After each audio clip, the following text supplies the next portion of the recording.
تعليم درجات حضرة الله جل شأن درود والسلام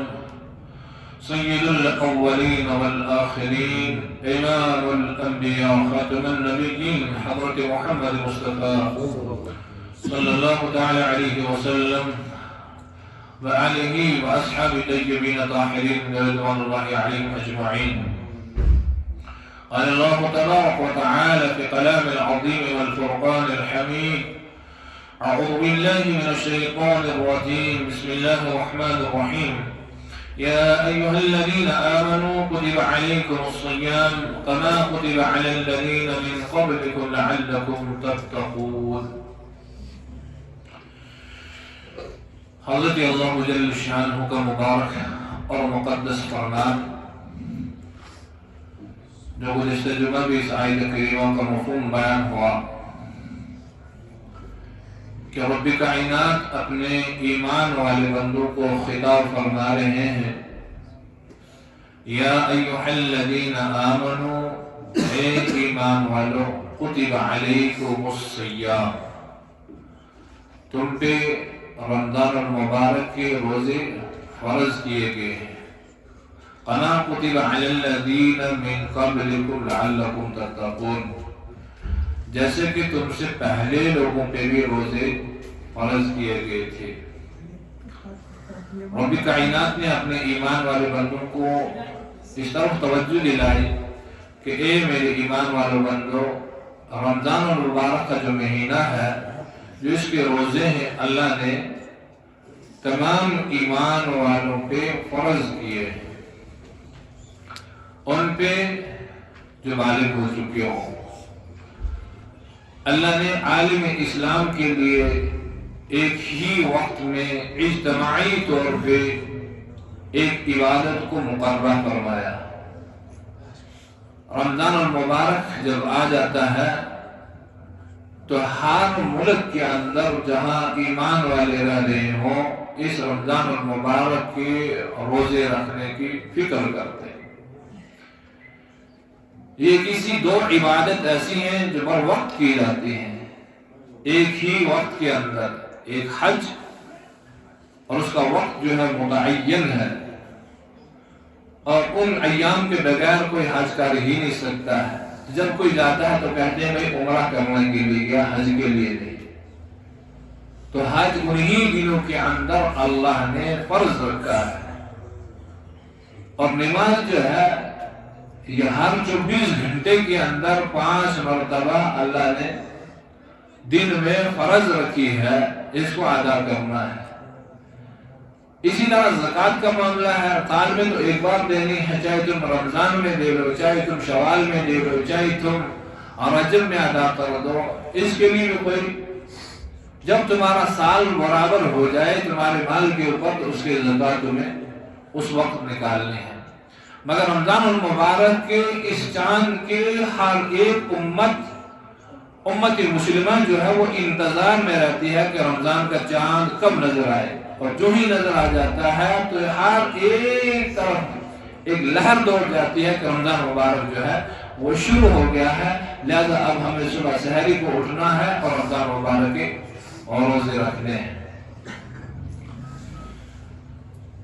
اور یہ صبح کو اٹھنا بھی، دن بھر بھوکا رہنا بھی، کبھی مشقت بھی ہے، تکلیف بھی ہے،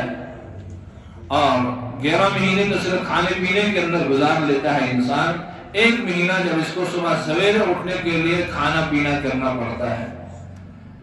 اور پھر پورا دن جو ہے اس کو بھوک اور پیاسا رہ کے برداشت کرنا پڑتا ہے، تو یہ اللہ نے دکھا دیا کہ میرے بندے ہے یہ تکلیف دے، مگر یہ تمہارے لیے بھی نہیں ہے، بلکہ تم سے پہلے جو لوگ تھے، پہلی جو امتیں تھی، ان پہ بھی یہ روزہ فرض تھا۔ اگر کوئی معاملہ کوئی کام آ جائے نا تو ہم کہتے ہیں کہ بھائی یہ کام میں نہیں کر سکتا ہوں، وہ کہتے ہیں تم کیسے نہیں کر سکتے، تم سے پہلے جو اس نے یہ کام کر کے دکھایا ہے، تمہارے لیے کیسے مشکل ہو گیا۔ جب پہلا انسان یہ کام کر سکتا ہے تو تم بڑی آسانی سے یہ کام کر سکتے ہو۔ تو اس لیے کہ رمضان المبارک کے روزے امت پہ تو فرض کیے گئے، مگر فرمایا گیا کہ اس سے پہلے بھی لوگوں پہ روزہ فرض تھا، وہ بھی روزہ رکھتے تھے، مگر ان کے روزوں میں ہمارے روزوں میں بہت زیادہ فرق ہے، اس کے اندر زیادہ فضیلت ہے، اس کے اندر زیادہ برکتیں ہیں۔ مگر یہ ہے کہ انہوں نے بھی روزے رکھے اور اللہ نے فرمایا کہ تمہیں بھی یہ روزے، جب رمضان مبارک کا مہینہ آ جائے تو تمہیں بھی روزہ رکھنا پڑے گا۔ اب روزے کا مقصد کیا ہے؟ روزے کا مقصد کیا ہے؟ فرمایا لعلکم تتقون، تاکہ تم متقی اور پرہیزگار بن جاؤ۔ اللہ یہ چاہتا ہے کہ میرا بندہ جو ہے وہ متقی اور پرہیزگار بن جائے۔ متقی اور پرہیزگار کیا ہوتا ہے؟ متقی کسے کہیں گے؟ پرہیزگار کسے کہیں گے؟ یہ نہیں ہے کہ صبح سے شام تک کھانا پینا چھوڑ دینا متقی بن گیا ہے، نہیں۔ متقی اور پرہیزگار وہ ہے کہ اللہ کے حکموں کے خلاف کوئی کام نہ کیا جائے، اللہ کے منشے کے خلاف کوئی کام نہ کیا جائے، حضرت رسول رحمت صلی اللہ علیہ وسلم کے فرمان اور ان کا اسوہ حسنہ کے خلاف کوئی کام نہ کیا جائے، اسے کہا گیا ہے کہ یہ ہے انسان متقی اور پرہیزگار۔ متقی اور پرہیزگار تبھی تو انسان کہلاتا ہے۔ جب ہم کسی ڈاکٹر کے پاس جاتے ہیں، ڈاکٹر صاحب کہتا ہے کہ بھائی تمہیں بلڈ پریشر کی بیماری ہے، مگر اس میں تمہیں اب جب تک تم حیات ہو تمہیں نمک نہیں کھانا ہے، اس میں بڑی پرہیز کرنی ہے۔ تو یہ پوری زندگی یہ کہتا ہے کہ بھائی نہیں، میرے لیے ڈاکٹر صاحب نے نمک جو ہے وہ بند کر دیا ہے، میں نمک نہیں کھا سکتا ہوں، حالانکہ حلال چیز ہے، بند کر دیا، اس لیے اگر میں کھاؤں گا تو میری صحت بگڑ سکتی ہے، بیمار ہو سکتا ہوں، کچھ بھی ہو سکتا ہے۔ اب یہ اپنی زندگی اس وقت سے لے کے جب تک اس میں ہے، دنیا کے اندر ہے، تو یہ کہتا ہے کہ میں پرہیز میں نمک نہیں کھاتا ہوں۔ تو یہ صرف رمضان کا مہینہ، ایک مہینہ جو ہے، یہ امتی مسلمان کے لیے ایک ایسا ٹریننگ کا مہینہ ہے کہ بھائی تمہیں اس مہینے کے اندر تمہیں پوری ٹریننگ کروائی جاتی ہے، تمہیں کیا کرنا ہے، پھر 11 مہینے تمہیں اسی مطابق اپنی زندگی گزارنی ہے۔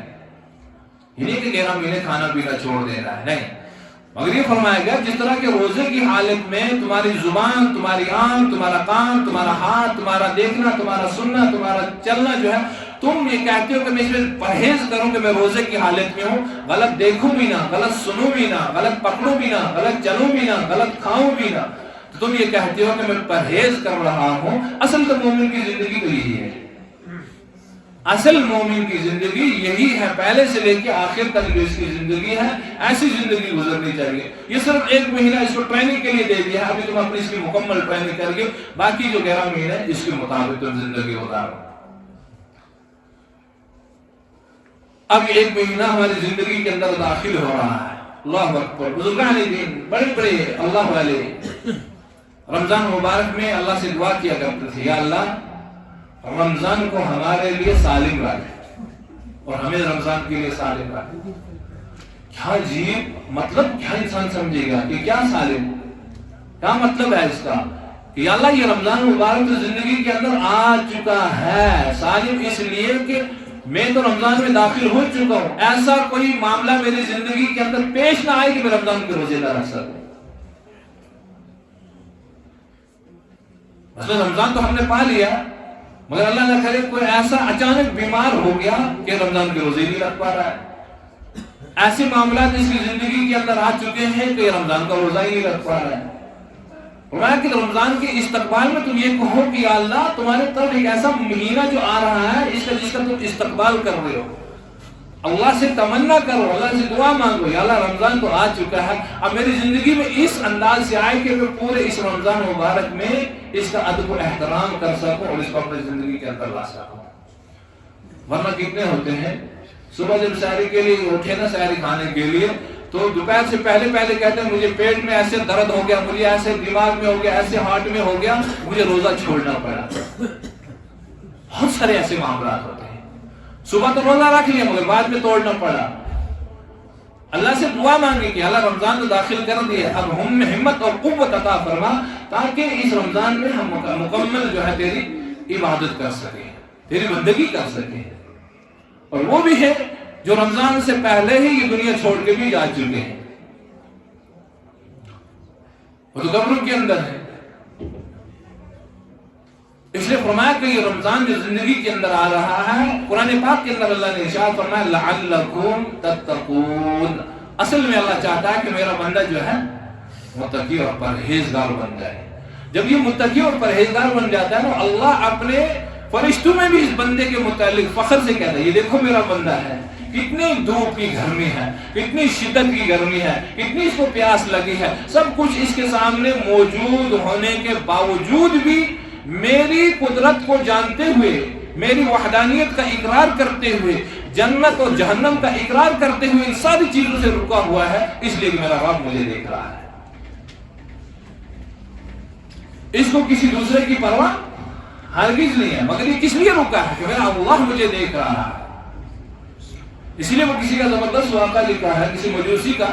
جو ہی رمضان داخل ہو گیا تو اس نے اپنے اولاد سے، اپنے بچوں سے کہا کہ بھائی مسلمانوں کا ایک مہینہ آ چکا ہے، ایک ایسا مہینہ آ چکا ہے جس میں مسلمان لوگ جو ہیں وہ روزہ رکھتے ہیں، خبردار کھلے عام نہیں کھانا،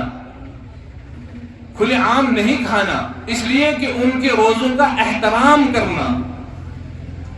اور ایک دن دیکھا بچے کو کھلے عام کھاتے ہوئے تو ڈانٹ ڈپٹ کی کہ تمہیں پتہ نہیں ہے مسلمانوں کا یہ مہینہ ہے جس میں وہ روزے سے رکھتے ہو اور تم کھلے عام کھا رہے ہو۔ اسی عرصہ کے اندر کچھ عرصے کے بعد اسی انسان کا انتقال ہو جاتا ہے، مجوسی غیر ایمان والا ہے، اور کسی نے خواب کے اندر دیکھا کہ کیا معاملہ کیا اللہ نے آپ کے ساتھ، کہا اللہ نے میری مغفرت فرما دی اور مجھے جنت کے اندر داخل کر دیا۔ کہا تم تو غیر ایمان والے تھے، یہ کیسے ہو گیا؟ کہا رمضان المبارک کی احترام کی وجہ سے اللہ نے مجھے مرنے سے پہلے مجھے ایمان کی دولت عطا فرما دی اور میں جنت میں ہوں۔ اب ہمارے وہ کتنے بھائی جو ہے رمضان کے 2 4 1 ہفتہ گزرنے کے بعد ہی ہوٹل کھولنا شروع کر دیتے ہیں، ہوٹل سارے عام کھلے ہو جاتے ہیں، صرف اتنا ہی ہوتا ہے کہ باہر پردہ لگا دیا ہے کہ مجھے کوئی انسان نہ دیکھے۔ ارے انسان کے دیکھنے یا نہ دیکھنے سے کیا فرق پڑتا ہے تمہیں؟ جب تم اللہ کی بغاوت کھلے عام کر رہے ہو تو انسان کے دیکھنے اور نہ دیکھنے سے کیا؟ وہ تو دیکھنے والا رب العالمین سمیع البصیر ہے، اس کی نظر تو ہر جگہ ہے، وہ تو اس جگہ بھی دیکھ سکتا ہے جہاں کائنات کی کوئی نظر نہ پہنچنے والی ہو، وہ جگہ بھی دیکھ سکتا ہے۔ تو جن کے یہ 1 ہفتے کے بعد ہی ہوٹل جو ہے کھلے عام شروع ہو جاتے ہیں، کیا یہ اللہ کے ساتھ بغاوت نہیں ہے؟ کیا اللہ کے حکموں کے خلاف یہ کام نہیں ہو رہا ہے؟ اور کھانے والے کون ہوتے ہیں؟ ہم ہی سب ہوتے ہیں، اور کھلانے والا بھی وہی مسلمان ہے، کھانے والے بھی وہی مسلمان ہیں۔